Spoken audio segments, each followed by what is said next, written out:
Let's sit nice and tall and close the eyes.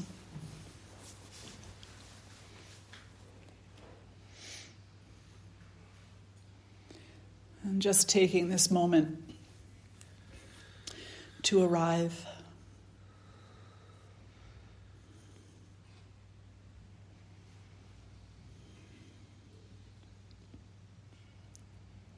To allow yourself to settle in.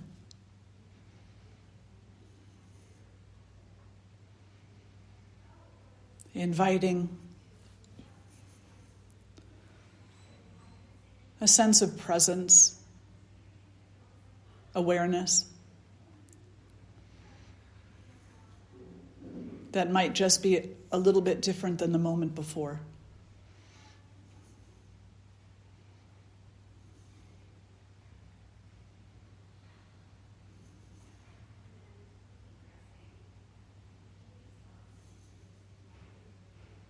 Allow the obstacles to your awareness to be cleared, your mind to be open, and your heart to be spacious and receiving.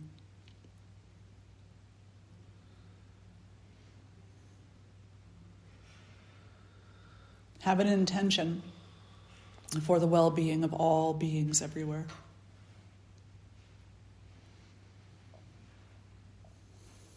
And draw the hands together in front of the heart.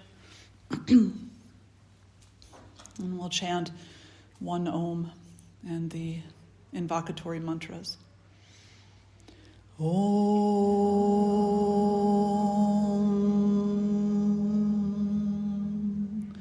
Shri Guru Bhyo Namaha Hari Om Ganana Antva Ganapatigam Havamahe Kavin Kavinam Upamashravastamam Jeshtarajam Brahmanan Brahmanaspata Anashrinvanuti Bhisidha Sadhanam Mahaganapataye Namaha Prano Devi Saraswati Vajebhir Vajinivati Dhinama Vitriyavatu Ano Divo Brahataf Parvatada Saraswati Ajata Gantu Yagnyam Havan Devi Jujushana Gritachi Shagman Novacha Mushati Shrinotu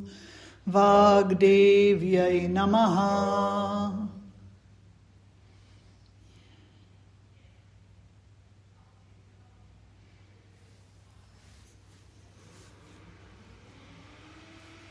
Releasing the hands down and fluttering the eyes open. So good to see you all today. So today we continue our journey through the Bhagavad Gita, and it's a journey that both is almost ending because we're at chapter 17 of 18 today. And it's also a journey that is just beginning because you just keep coming back to it, you know. We just keep rereading it and reassessing and just taking it in over and over again, because each time that you read the Bhagavad Gita, or even just a verse, it has a little bit of a different meaning. It has a little bit of a different gift, a little different grace to meet the circumstances of your moment. So it's a very, very valuable scripture, as they all are in that regard, that it will guide you in every possible turn in life. Absolutely. So when we started, as I was asking you to center yourself, I made a comment that said, you know, invite in the sense of awareness, the sense of presence that might be a little bit different than what you were just experiencing a moment ago. And the reason why it might be a little bit different than what you were, one reason, is because we are all vulnerable to the gunas of nature. The gunas of nature are the characteristics or the qualities of nature. And as some of us have talked about previously, there are three. There is sattva, which is a general sense of balance, what's sometimes called purity, sometimes referred to as like a homeostasis. Everything is functioning the way it's meant to, and everything is okay. There's no disturbances. And then there's rajas, which is full of disturbance, movement, action, manipulation, passion. And then there's tamas, which is lethargy and dullness and a sense of stuckness even. And we're constantly being impacted by these three, constantly. So just before you sat down and brought your hands together in front of your heart or closed your eyes and started to focus on your breathing, where were you? Were you in that generalized state of sattva? Were you experiencing rajas? Were you experiencing tamas? And then when you closed your eyes and brought yourself to presence, what were you experiencing? What shifted for you? This is a very important question for us to ask ourselves, mostly continually, so that we can become aware of the impact that these attributes of nature actually have on us. It explains so much.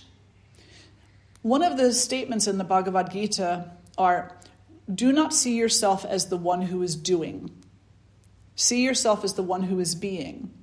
Because the doing is done by the gunas and their interaction with one another. How passion fights lethargy, and lethargy tries to overwhelm passion, and then sattva comes in and tries to change both of them, and they're always battling with each other, these qualities of nature. And we are susceptible to that. We are influenced by it. And yes, we have this thing called free will, which accentuates the patterns that they put into place, but generally speaking, if we don't have skills in place to commit to a greater level of stability throughout all of the battle and all of the changes that the gunas go through, then we'll be pulled around from side to side, bounced off the walls, and just chaos will occur in our lives. So it's beneficial for us to understand that when we're talking about, number one, when we're talking in the Bhagavad Gita about we are not the doer, that one of the things that's being said there is that it's the gunas of nature that are responsible for the disruption and those patterns of disruption that we find ourselves falling into constantly. Then we also have our free will to stay in that pattern or to change, to accept the pattern for what it is, or to be there ignorantly with no understanding at all. And then also paying attention to how the gunas shift and change allow us to come into a deeper understanding of how they impact other areas of our life. And that's what chapter 17 talks about. In chapter 17, which is called the power of faith, Krishna talks to Arjuna about how the gunas can represent approaches to faith. There's a sattvic faith, there is a rajasic faith, and there's a tamasic faith. And then there's also little combinations. When we talk about these things, it's important to understand that we can have rajasic faith in one moment, sattvic faith in another moment, and tamasic faith in another moment. That given all conditions, our approach to faith can change radically. Just think about that. Any of you who have become disenfranchised by a particular tradition that you belonged to at one point in time, perhaps at one point you loved it and felt very much at home and comfortable there. And then in another moment you felt just disconnected to it. And in another moment, perhaps you felt even angry toward it and wanting to become an activist for change. Like all these things, all different approaches to faith. So I want to read to you a little bit about what Krishna says to Arjuna in this chapter 17, the power of faith, which is a very short, it's only like a few verses. Arjuna asks Krishna, he says, "O Krishna, what is the state of those who disregard the scriptures but still worship with faith? Do they act from sattva, rajas, or tamas?" And Krishna replied, "Every creature is born with faith of some kind, either sattvic, rajasic, or tamasic. Listen, and I will describe each to you. Our faith conforms to our nature. Human nature is made of faith. A person is what his Shraddha is." The word Shraddha is loosely translated as faith, but it's actually more than that. It's sincere faith. It's the sincerity of the devotion. It's the attitude that comes along with the faith. So a person is what that sincerity is. So if they lack sincerity, then that's their approach to devotion. If they have sincerity, then that's their approach to devotion. But sometimes even the most sincere person can suffer a crisis of faith. It happens to us. And so this is just another example of how they fluctuate. Those who are sattvic worship the forms of God. Those who are rajasic worship power and wealth. Those who are tamasic worship spirits and ghosts. Some invent harsh penances, motivated by hypocrisy and egotism. They torment their innocent bodies and me, who dwells within. Blinded by their strength and passion, they act like demons. They think like demons. The three kinds of faith express themselves in the habits of those who hold them, in the food they like, the work they do, the disciplines they practice, the gifts they give. Listen, and I will describe their different ways. Sattvic people enjoy food that is mild, tasty, substantial, agreeable, and nourishing. Food that promotes health, strength, cheerfulness, and longevity. Rajasic people like food that is salty, bitter, hot, sour, or spicy. Food that promotes pain, discomfort, and disease. Tamasic people like overcooked, stale, leftover, and impure food. Food that has lost its taste and nutritional value. So he says, this is everything from faith to food is impacted by the gunas here. So, and again, even with food, some of you may like leftovers, which is tamasic, but you always also perhaps love a fresh salad, which is sattvic. So we're constantly being impacted by this, and we need to look at our choices that we're making with that beautiful gift of free will that we've been given and ask ourselves, is the ratio of the stale food that I eat, the leftover food that I eat, greater than what it is that I eat that is fresh and healthy and nourishing? And what is the relationship of that choice to the way that I feel and carry myself through this life and through the relationships that I have? You would possibly be surprised, or maybe not, to know that if you change your food plan for the better, and I'm not talking about dieting, I'm talking about healthy, nourishing, seasonally appropriate food, constitutionally appropriate food too, for who you are and what your body needs. If you change your way of eating and you change your attitude toward eating, a lot of other things in your life is going to change right along with that, are going to change right along with that. So it's a thread that runs through everything. It's a web that has been woven so beautifully that it touches upon every part of our life. But it's also a web that catches you and keeps you bound to ignorance of your own self, of your own needs, to a sense of misunderstanding of self and others. The gunas are troublesome, but the tapestry is still beautiful, because it's divine. It's all divine. And when we utilize our free will in a way that has applied willpower, then we can abide in the midst of the battle peacefully. We don't have to let it drag us from place to place. Does that make sense? Yeah. The sattvic perform sacrifices with their entire mind fixed on the purpose of the sacrifice. Without thought of reward, they follow the teachings of the scriptures. The rajasic perform sacrifices for the sake of the show and the good it will bring them. The tamasic perform sacrifices, ignoring both the letter and the spirit. They omit the proper prayers, the proper offering, the proper food, and the proper faith. To offer service to the gods, to the good, to the wise, and to your spiritual teacher, purity, honesty, continence, and nonviolence, these are the disciplines of the body. To offer soothing words, to speak kindly, helpfully, truly, and to study the scriptures, these are the disciplines of speech. Calmness, gentleness, silence, self-restraint, and purity are the disciplines of the mind. When these three levels of self-discipline are practiced without attachment to the result, but in a spirit of great faith, the sages call this practice sattvic. Disciplines practiced in order to gain respect, honor, or admiration are rajasic. They are undependable and transitory in their effects. Disciplines practiced to gain power over others, or in the confused belief that to torture oneself is spiritual, These are tamasic.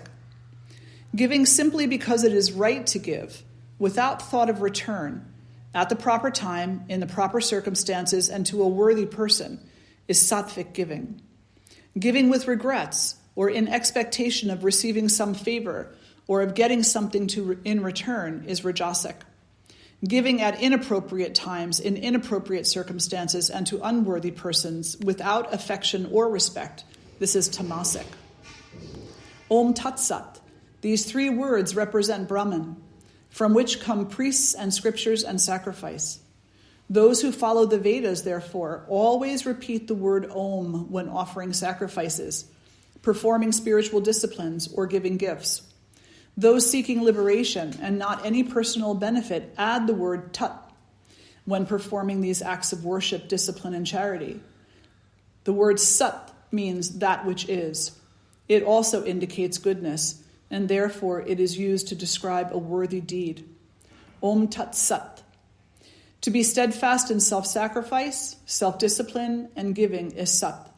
To act in accordance with all three is Sat as well. But to engage in sacrifice, self-discipline, and giving without good faith is asat, without worth or goodness, either in this life or in the next. So chapter 17 tells us emphatically, Krishna shares with us, the importance of studying the gunas and the way that they impact us, so that we can come to understand more profoundly why we make the decisions we make.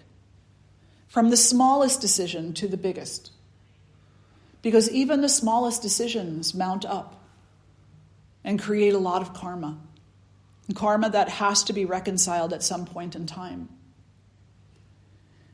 But if you understood the way that tamas affects you, and if you had empathy for yourself, compassion for yourself, understanding the struggle that it can be. Because tamas is not really under your control. What is under your control is your willpower. Tamas is going to do what it does. It's going to be lethargic. It's going to be dull. It's going to be lazy. It's going to be depressed. It's going to be down. It's going to weigh you down. But your willpower can lift you up out of that.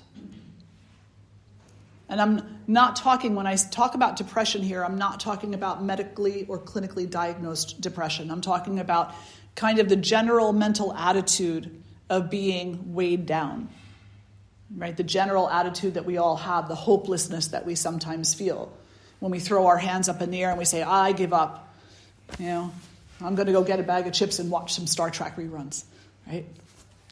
So when we have that type of sense of depression within us, there's something we can do about that through our own willpower.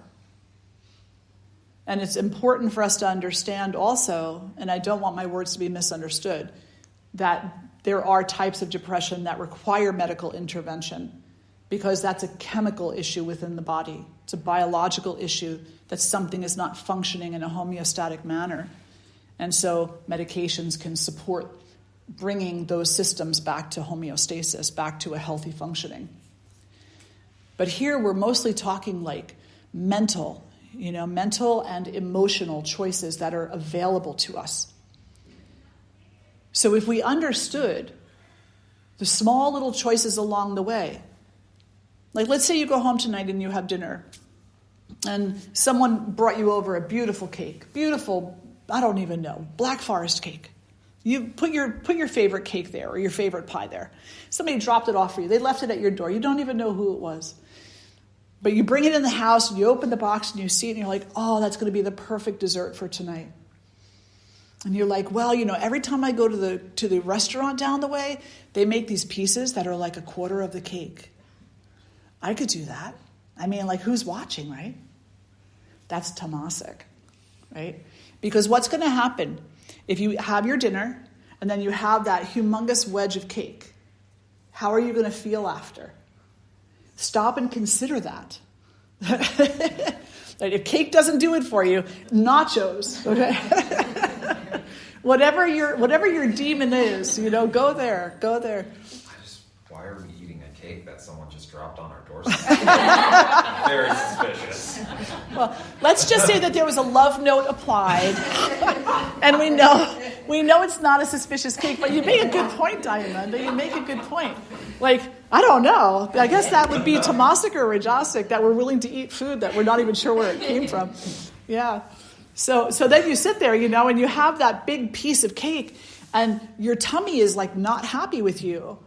And you're starting to feel the effects of the sugar at a point of time where you should be getting ready for bed, right? So this evening hour is meant to be winding down, but all the sugar from that cake is winding you up. And you're looking at it going, oh, that cake would taste good with coffee. I could have that for breakfast. And then you go start doing your little tasks for the evening, and you can't stop thinking about the cake and the coffee. This is rajasic. I can't stop thinking about it. I want it. I'm going to go get it. I'm not going to wait till the morning. There'll be a third piece there for the morning. I'll just eat 2 pieces tonight, a piece tomorrow morning, and a piece tomorrow night, and then I won't have any more at all ever again after that. And we all know that that's pretty dull, right? That's a dull-witted intention that is never going to come true. But that doesn't stop us. We eat the whole cake in a matter of a day or two, and then we sit there and we feel horrible, mentally, physically, emotionally. That is a prime moment for willpower.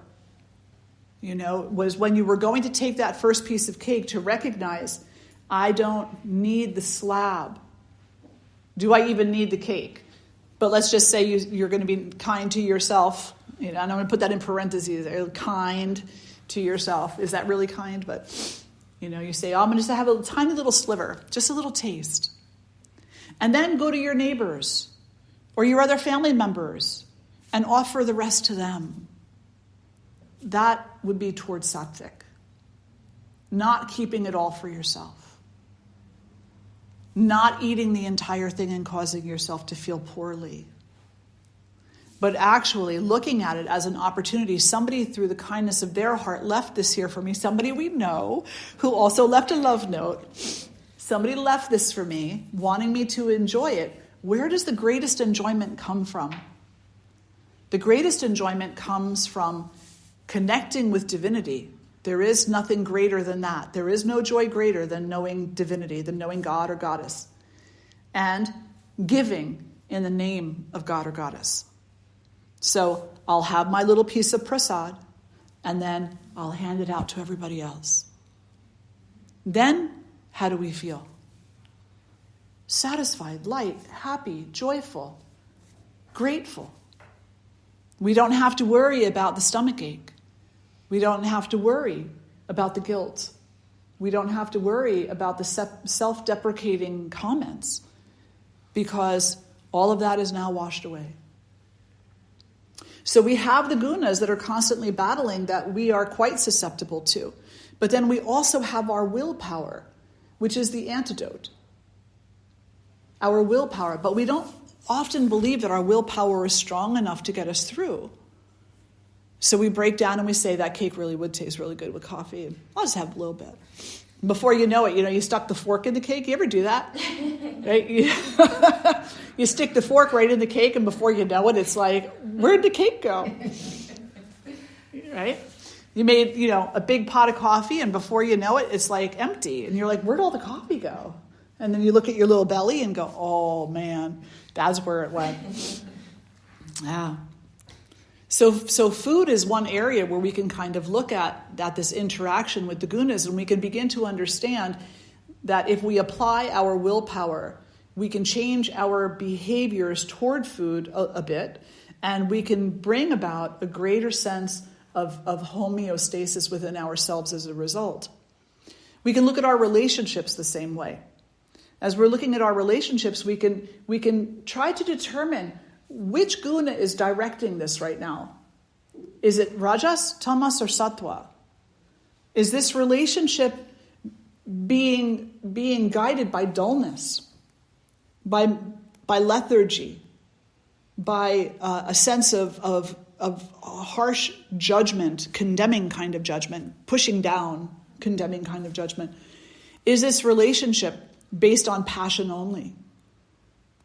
Is it about how quick we can get in trouble together? Is it about the next great adventure? Is it always about doing something? Is it about running amok?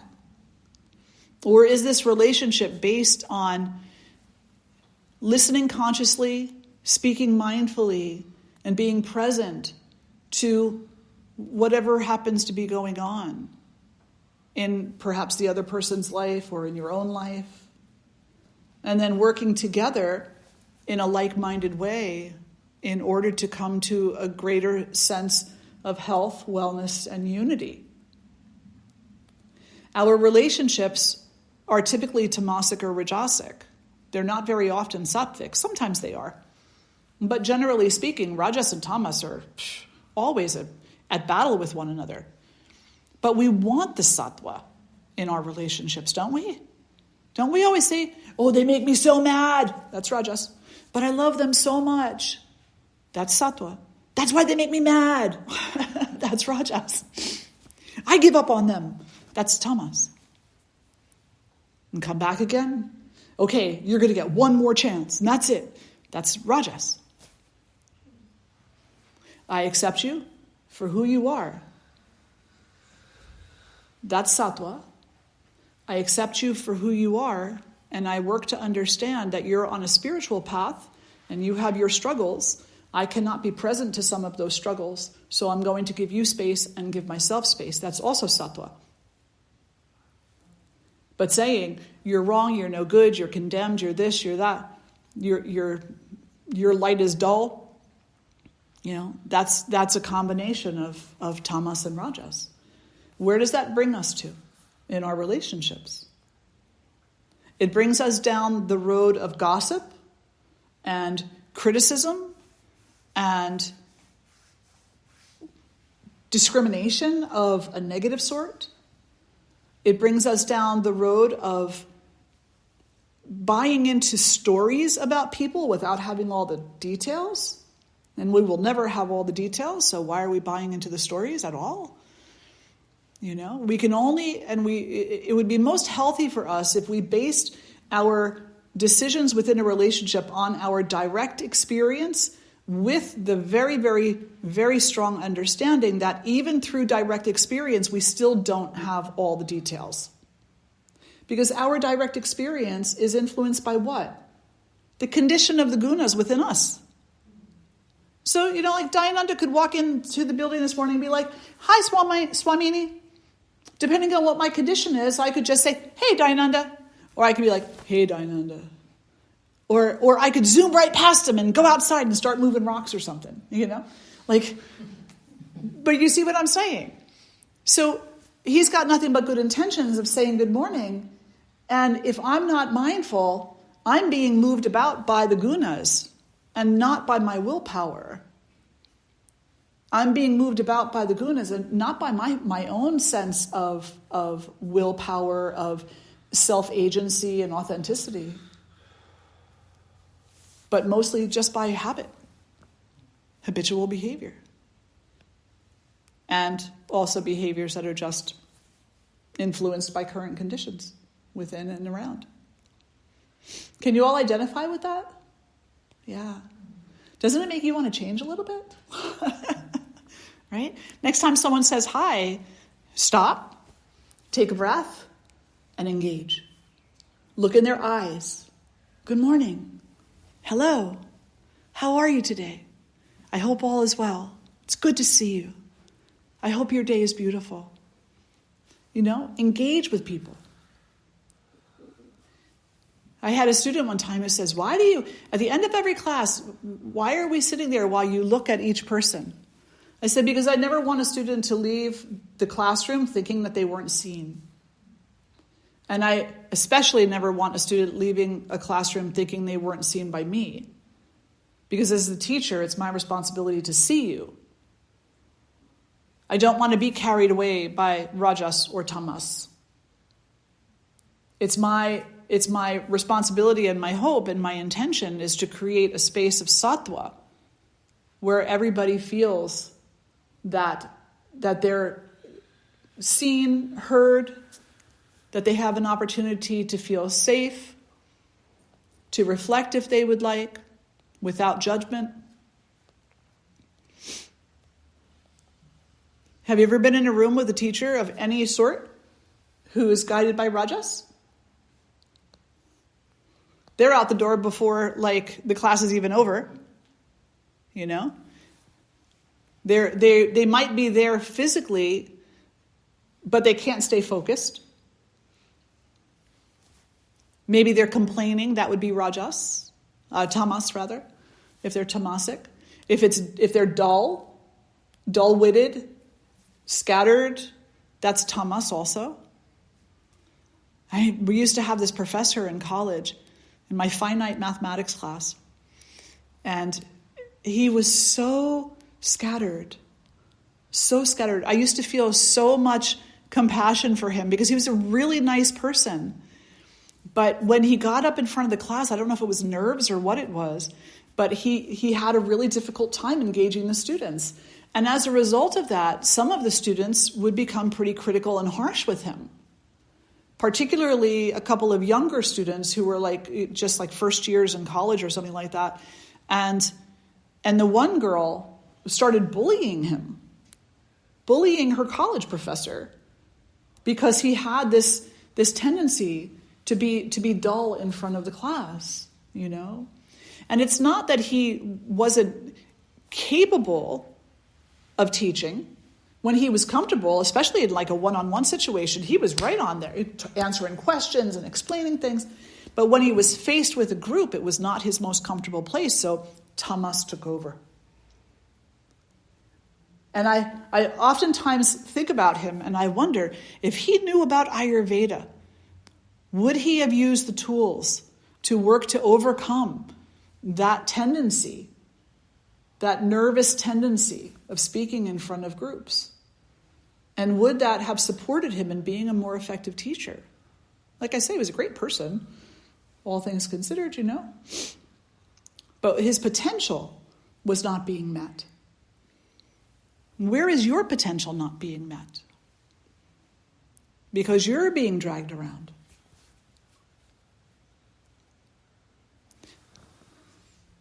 Questions or reflections at this point? Yeah.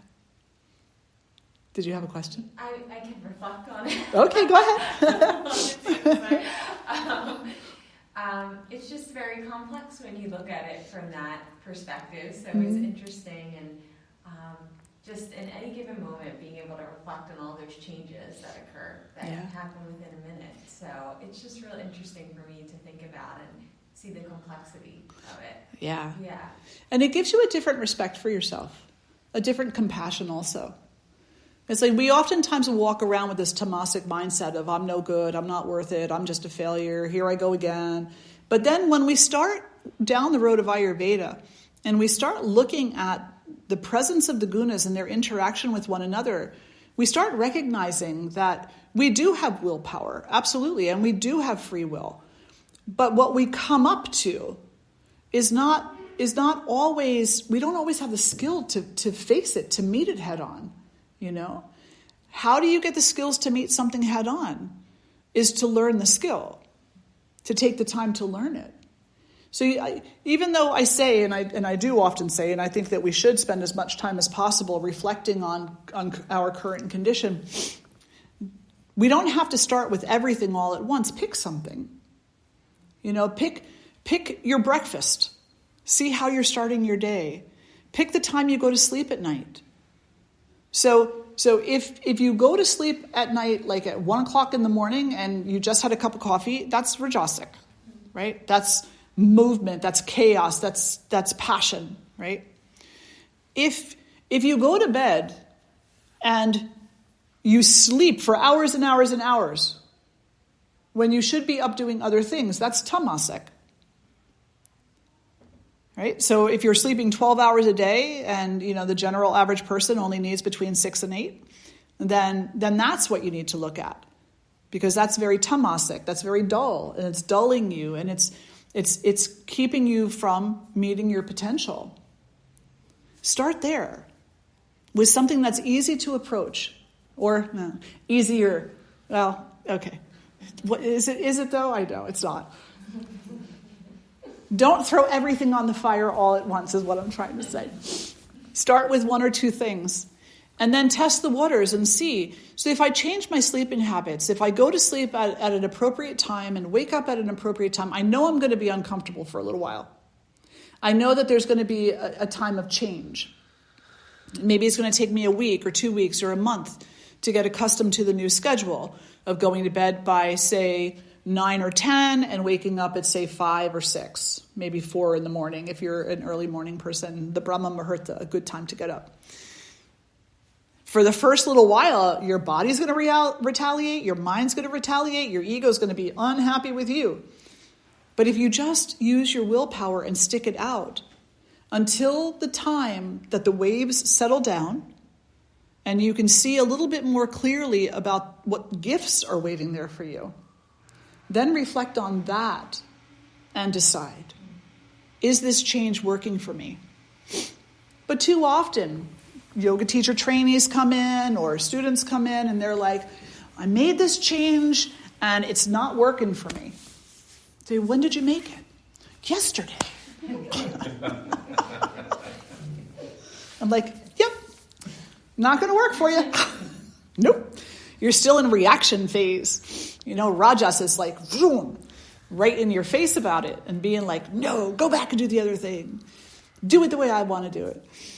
And you're just sitting there going, well, I guess I'm not strong enough to do this. Like the first time you got on a bicycle, did you know how to ride it? Of course not. The first time you stood up, did you walk? No. The first time that you made scrambled eggs, did you make them properly? No. The first time you boiled water, you probably didn't do that right either. Probably boiled over. Because we don't know how to do things until we learn how to do them. So one of our first and foremost tools in dealing with and working with the effects of the gunas and the influence of the gunas is to be willing to learn. To be willing to learn. And then also to be willing to cultivate the patience necessary to see what the lesson and the change actually lead to. So that we're not jumping in reaction mode the day after, It's like you should never say always and never, because neither one is true. Never say always and never say never. I know. Because, and that right there just proves it, right? Because never say never, but we're going to say it. But the reality is that that's the way that we look at things. It's like, it's always, it's never, it's now. But change takes time. It takes time. When you look at the ocean and the waves are coming in, they don't come in all at once. It takes time to get from out there to the shore, to play itself out, to find its path, and then to recede back into the water, into the greater ocean again. And you're the same way. It takes time for you to see, to learn, to decide, to cultivate skills, to implement those skills, to reflect on what those skills could do for you and how they've been applied and what that even means. And then to make the choice to continue in the new trend or to find something else that might work differently. Other reflections or questions right now? What do you think? Yes? Well, I'm a teacher, and as you're talking about this, and I'm thinking about that balance, between the three things, and how if you work on it individually with yourself, and then you have it, you're in a status of homeostasis, and then when you present yourself to your students, and they're all, this one's doing this, and this one's doing that, and they're all over the place, then at least if you have all that, that equilibrium in yourself, and you present that kind of vibe and attitude to them, they can start to receive it and become more receptive to what you're teaching. Absolutely. And that diffusion, that takes time too. And as a teacher, you may never see it. You may never see it come to its culmination. I used to work a lot with at-risk youth. And so I would teach them meditation and yoga and talk with them about the tenets of yoga. And I would always say, I'm just here for them to teach them whatever I can, what they do with it. Because like the parents or the caregivers, they would get angry with the kids. They'd be like, oh, well, they're not doing anything that you're telling them to do. And I said, well, let's just talk about that perception for a moment, Do you see what they're doing when the door is closed? No, but I know. No, actually, you don't know. You don't know. You only know what you think you see. And even then, you don't have all the details. Because we're not conscious of the internal struggle that another being is going through. We're never conscious of that. Not really. We try to be. But we can only imagine what their struggle is. And most oftentimes, in our egotistical perception, they fall short. So I would say to like the parents and the caregivers, I would say, I'm not worried about if they're doing right now what I have taught them to do. I know that seeds have been planted. And I know that at some point in time, some of those seeds are going to take sprout. And I don't need to see that in order to know that it's going to happen. I have faith in these teachings that they will serve in some way, shape, or form as that individual is ready, as their life opens up and there's an opportunity for them. And that very same kid, 14-year-old girl, came back to me about 2 weeks later, at one of our sessions and said to me, yeah, I've been really doing that breathing thing that you taught me. I go in my room, I sit in my closet, and I start that breathing thing because it really helps. And I wanted to show it to one of my friends. Is that okay? I'm like, show it to your whole school. Oh my God, yeah. Go right ahead. But right there, again, proof positive that we don't always see. So the harm that we inflict with mindless words can really be profound on another person. As teachers, we hold space. As teachers, we show up, exactly as you said. As teachers, we plant seeds. Those seeds will come to fruition when they're meant to, when conditions are proper for the individual. And I don't need to see that with my own eyes in order to know it to be true. I may never see it, but I will always know it. Yeah. Now, if you're talking about research, in the educational field, that's a different story. They want to see it. They want the numbers, But, yeah, it's interesting. Half my brain is science and half my brain is somewhere else. And, God. Yeah, exactly. The two don't always go well together. Yeah. That's a beautiful reflection, though. Thank you for sharing that. Anybody else have anything they want to ask or reflect on that? I'd like your thoughts, because there's this element of willpower that isn't really willpower. Part of it is self-study, where, for instance, I smoked cigarettes since I was 16 or 17. Off and on, there were periods where I used meditation techniques basically to totally kill my desire to smoke. So the first one was chanting, and that was I had a vision came to me, and then for 6 months, no desire to smoke whatsoever. Every time the desire came up, it was gone like that. And then I used a combination of chanting and other techniques, and that was really intense. And then that was 2 years, no issue. And then, hanging out with people. You start associating with certain kinds of people, you start smoking again.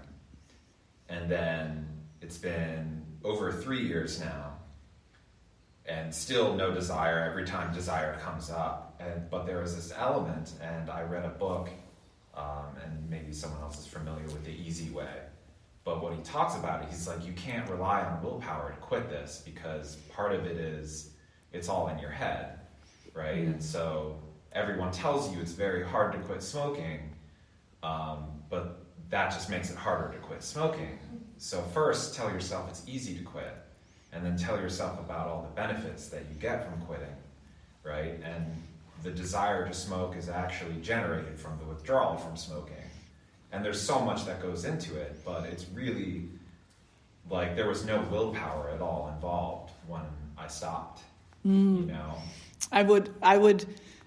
I hear what you're saying, but I would suggest one thing. It's like the willpower is in remembering. Like I just had to remember in that moment that I didn't need to, and that what I wanted. But there is an element of willpower, because it's also, I have to want to quit. Right. Because I have friends who have gone through that program and they've done all this other stuff, and at the end of the day, they were just like, yeah, it didn't work. I just like smoking.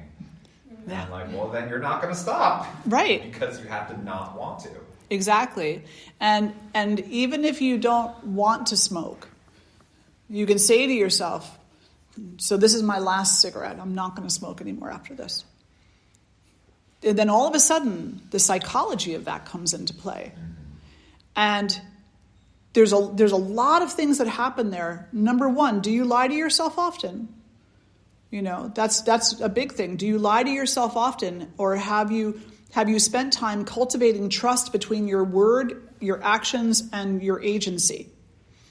If you lie to yourself often, or you break your word to yourself often, then you don't believe yourself anyway. This is going to be my last cigarette. Yeah, okay, whatever. You know. And so then you have, you know, a person has set themselves up to see themselves as a failure, so I may as well just go ahead and take the cigarette because I'm not strong enough anyway, right? No willpower, none whatsoever. But an individual who says, I'm quitting smoking because it's going to be better for my health and better for the health of those around me. I'm not going to smell like cigarettes anymore. You know, my partner will not complain anymore about it, et cetera, and so on. And I'm going to do this, and I know I don't usually keep my word to myself in these types of circumstances, but I am really going to put the effort in here. That's willpower. That's willpower.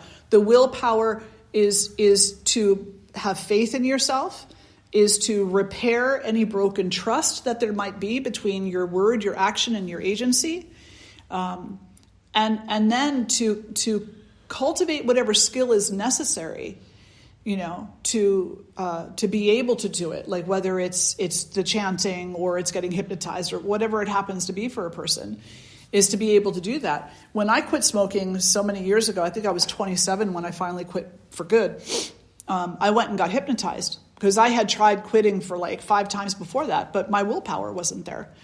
And so when I went to this meeting, I really appreciated this person, because the first thing he said to the group was, listen, if you don't really want this, if you don't really want to quit smoking, you're just here because, you know, like somebody pushed you into it, or you think maybe it might be kind of okay, leave, we'll refund your money because this isn't going to work for you. You have to want this in order for it to work. And I never had another cigarette since then. And whether it was the actual hypnosis itself or a few of the things that he talked to us about, like the one exercise he gave us was, when you feel like you want to have a cigarette, then tell yourself to halt. Halt. And then address what needs to be addressed. Am I hungry? Am I angry? Am I lonely? Or am I tired? Because those are the 4 instigators of almost every decision we make. If I'm hungry, I'm going to make one decision. If I'm angry, I'm going to make a different decision. If I'm lonely, I'm going to make a decision. And if I'm tired, I'm going to make a decision. And that decision will probably be detrimental to me in some way, shape, or form, like taking another cigarette. He said, so say halt. Figure out which one it is that's causing this impulse to happen. Willpower, right? Because you got to say the word halt, and you got to think about it. And then address that. Address that. I'm hungry. Well, then go have a salad or something healthy to eat. Have a nice fresh apple with a little bit of peanut butter or something. You know, don't go for the Black Forest cake. Hey, that creates a whole another samskara. If you're angry, write down what you're angry about. Start working on the anger. Have an outlet for the anger. If you're lonely, call somebody. Have a go-to person. I suffer from loneliness. When I start feeling like this, can you be one of the people that I call? Or would you be able to hold that space for me? Be honest with people, because don't think you're the only one who feels lonely. Everybody feels lonely. Everybody feels alone. You can talk to people and say, can you be my go-to for this? It would just be a couple of minute phone call. Just to remind me that I'm not really alone. And you know what? They'll probably look at you and say, will you be mine too? You know, because it's a shared suffering that we have. And then tired. If you're tired and you're reaching for the cigarette, go to sleep. Take a nap. Commit yourself to better lifestyle habits. Ones that are truly self-nurturing. So all of those things take willpower. And even at the very beginning of that, I said to myself, remember what Dayananda just said. You said,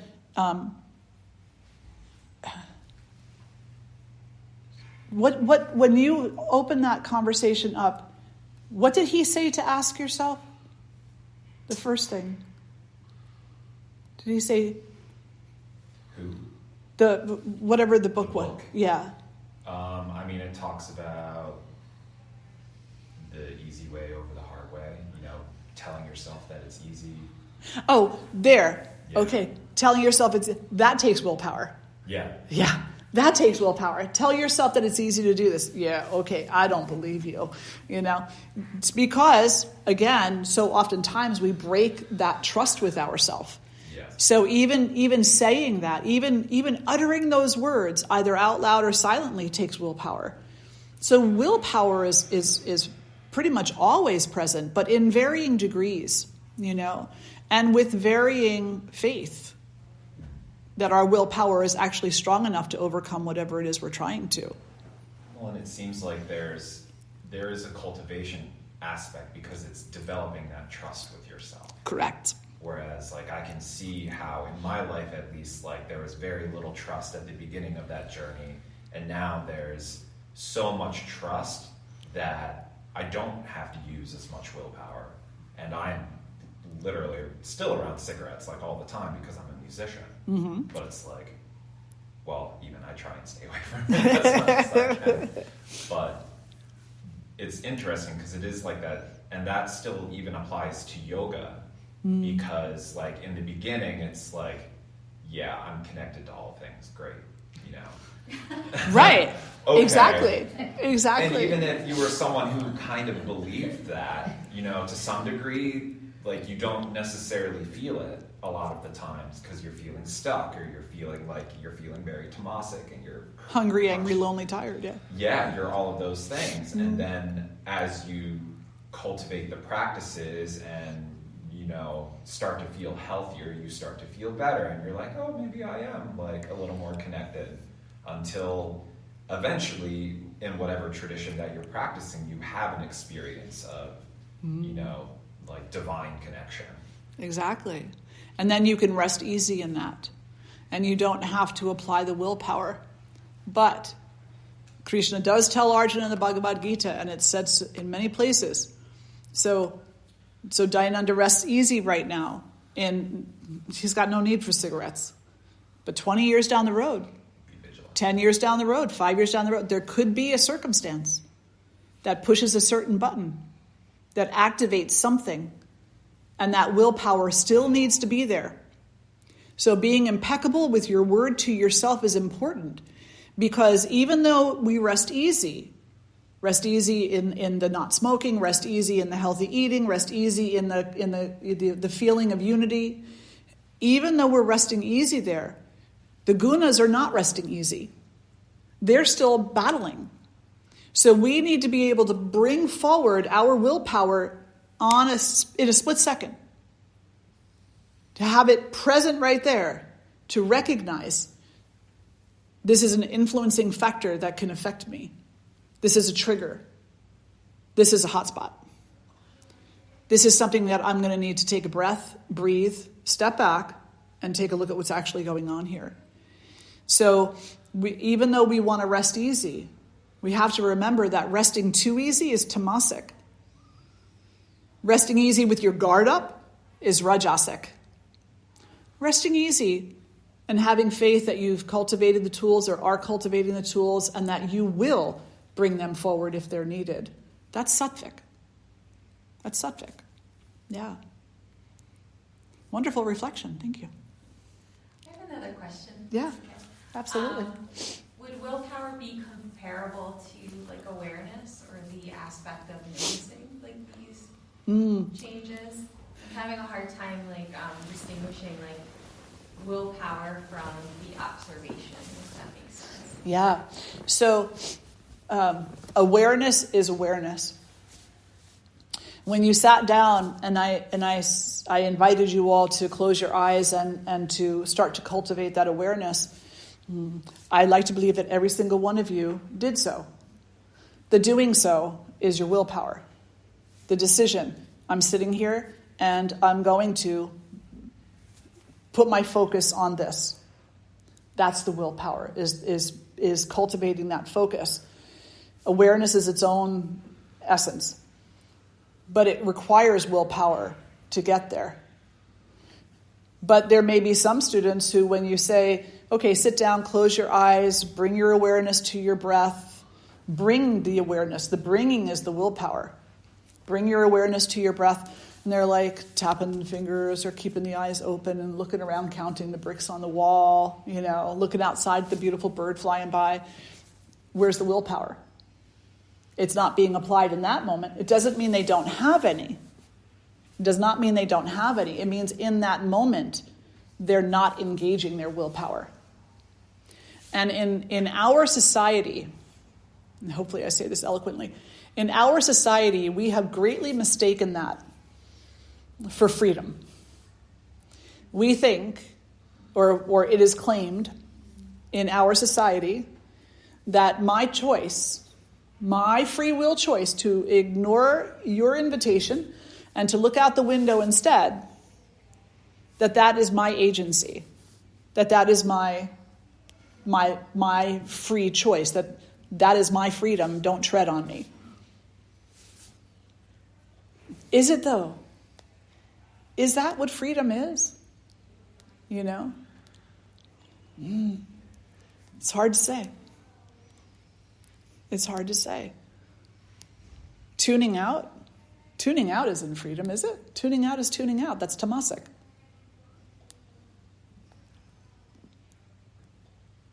Acknowledging to yourself, if there's a student sitting there and you say, everybody feel free to close your eyes and tune in with the breath.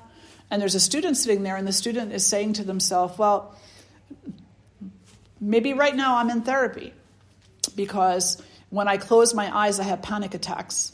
So instead, I'm going to keep my eyes open but focus on something. Right? That's willpower. That's understanding what is needed and applying whatever skills one has to what is needed versus being reactive in a less thoughtful way. Yeah. Does that make sense for everybody? Yeah. It's complicated, it is. But it's definitely worth looking at because it makes life so much more profound. It really, it adds something to the day-to-day living. And then when you're in the midst of enjoying something, it's a different level of enjoyment because you're actually present to it. When we try to enjoy things, we are typically trying to enjoy things that somebody else has told us we should enjoy and how we will enjoy it and what we will enjoy about it. And so oftentimes when we are trying to enjoy something, we're more trying to live up to someone else's expectations than we are to have actually an experience. Would you all agree? But when you start studying the gunas, their interaction, the concept of the self-discipline, the willpower, the truth of freedom, and you come into a moment, and maybe somebody did suggest to you, hey, go kayaking, you might love it. Okay, Maybe I will, You're going to go in a different way. You're going to approach the experience differently. Well, so-and-so said I should like it, but I don't. So what's wrong with me? You're not going to go there. You're going to have a more personalized experience because you'll be paying attention to how you feel, to what is feeding your senses in those moments when you're out there on the water, in the boat. You'll be aware of what's making you comfortable, what's making you uncomfortable. It'll be a different level of awareness. And then you'll be able to make a different choice for yourself, one that's more based on your own self-interests and not on someone else's perceived expectations or your perception of someone else's expectations. Oh, that's a better way to say it. Did you want to say something? Okay. All right, so chapter 17, the next to last chapter of the Bhagavad Gita. Krishna shares with Arjuna, your faith, the way that you express your faith is very much based in the condition of the gunas and how you are interacting with them. So if your heart, your innermost heart, is being called to connection, but you feel lost is tamasic, then looking at that sense of lostness and finding a teacher or perhaps a scripture that can inspire you, that can point you in a particular direction. And in the West, lost, I think, is potentially one of the top 5 issues with devotion in religion and spirituality. Because what happened in our country, and it has happened elsewhere too, but we're here, so we'll talk about here, is that all types of religion have been very important to society in the U.S. And then we discovered abuses and issues and corruption. And over the past 20 to 30 years, there has been a huge exodus away from religion. And when that exodus started to happen, the exodus was very rajasic. People moving away. People saying no more of this, not doing this anymore. But what happened was they threw the baby out with the bathwater. They said, this is no good, and neither are its teachings. So you have a human being who's been raised in a tradition, and they're now exodusing from the tradition, and they're not carrying any of the goodness with them. They're not carrying the teachings because they see the Bible is associated with Christianity. The Bhagavad Gita is associated with Hinduism. The Quran is associated, they're all associated with something, and we don't want that association in the Exodus. So now, where are we? We're lost. Because we've been raised in such a way, enculturated in such a way, as to look at the teachings second, to look at the human being speaking first. So we threw them both in the garbage. What is helpful to us is to look at the teachings and forget about who's spewing the words. Then we won't feel so lost. Does that make sense? Because every single religion, look, the Baha'i tradition, which is a beautiful tradition, the Baha'i tradition states the following: no religion expresses the entire truth to you. Every tradition expresses part of the truth. A part of the truth that came forward at a particular point in time with particular purpose for particular conditions, for whatever temperaments were dominant in the world at that time, or in that society or that community. And it's only when you take all these traditions together, you take all the teachings together, then you'll have the whole truth. Yeah. So no matter what tradition you belong to, forget the person. The person who was spewing the words and committing whatever atrocities were committed is a person. They are not the teachings. The teachings of the Bible are actually quite beautiful. The teachings of the Quran are beautiful. The teachings of the Bhagavad Gita are beautiful. I know I'm biased there, but go to the teachings. The teachings will point in the direction that will cure your lostness. But as long as we continue to throw it all out for the sake of, showing somebody something, then we will have to walk through life with that sense of lostness because there's nothing else to take its place. Some people try to have something take its place. They call it spirituality. Spirituality is great. I consider myself a spiritualist more than a religious person. But here's the thing. I'm a spiritual individual. I follow the tenets of the teachings in my spirituality. So I know when my willpower is strong. I know, and I follow what the teachings tell me. But much of the spirituality that is alive on the landscape today doesn't have this part. It's feel good. It's unicorns and sparkles, and I have nothing against those things.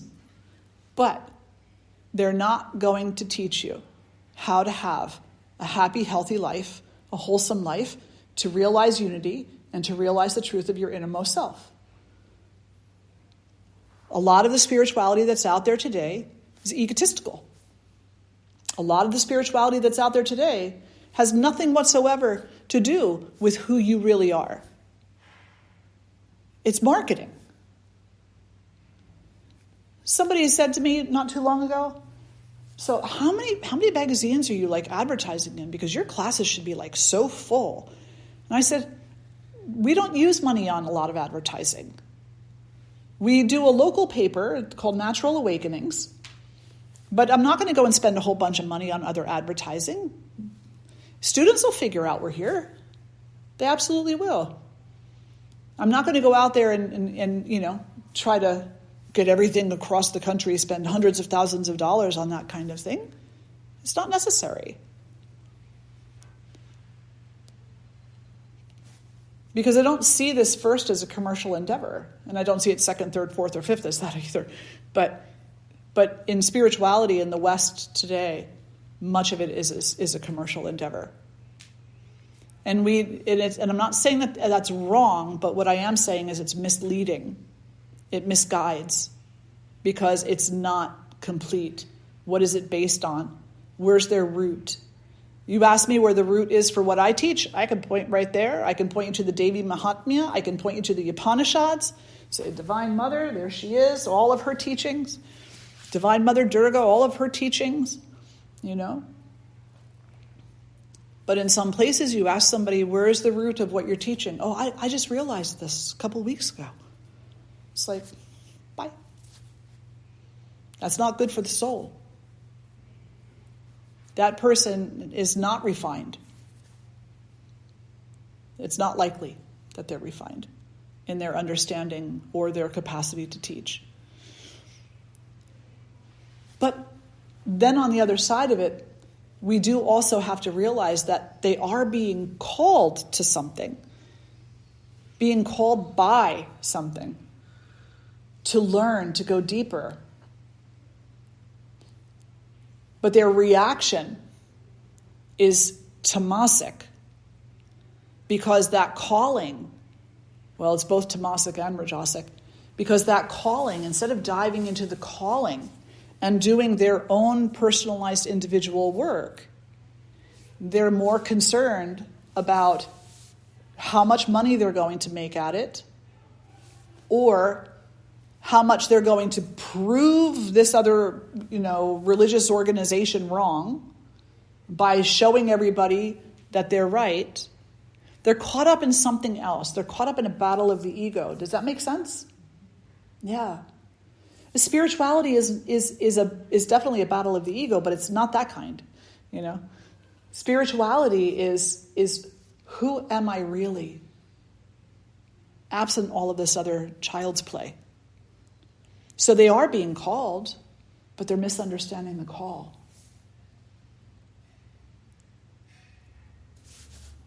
Okay, I've gone on long enough. Any questions or reflections before we end for today? We're good? Yes, Tarini. Just in thinking about the play of the gunas and realizing that it's a constant change within me that I feel. So it is in everybody around me. So situations or exchanges that I have that leave me disturbed, my perception going in and then walking away can be vastly different from someone else. Yet what happened to me was the truth of what I brought in, and same for them. And really none of it's real. Like that's just really what keeps playing in my mind. Like, It's true. and I know this is like a bigger thing, but it's like realizing that, and ultimately it helps me realize like I need to give myself and other people grace in every single moment.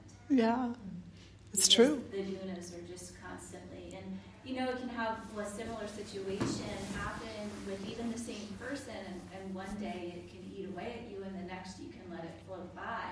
And it's a matter of, well, what did I bring into that? It wasn't any renowned, great new understanding. It was really just the gunas at play.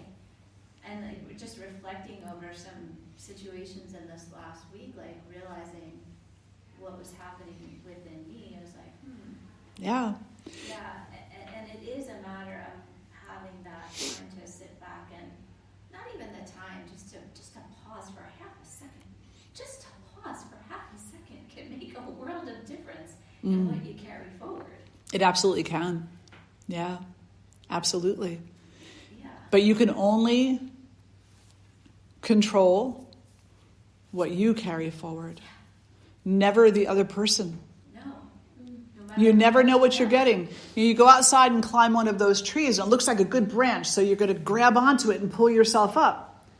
But the termites ate away the inside of that branch. So as soon as you grab onto it, the branch falls, and you crash down to the ground, right? So you don't know what you're getting out there. You don't know, even if you approach your husband or your child, you don't know. Right. That's what I was thinking. Even someone who you think you know really well. Yeah. What are the gunas? How are they playing in their life in that? And what is their conditioning, their state of mind that they bring in? It's in constant flux. Always. Yeah. Mm-hmm. Yeah. I think we just are taking ourselves too seriously sometimes. Yeah. Right? Like if we just keep that in mind, that it's like, gosh, this is all just. We take ourselves to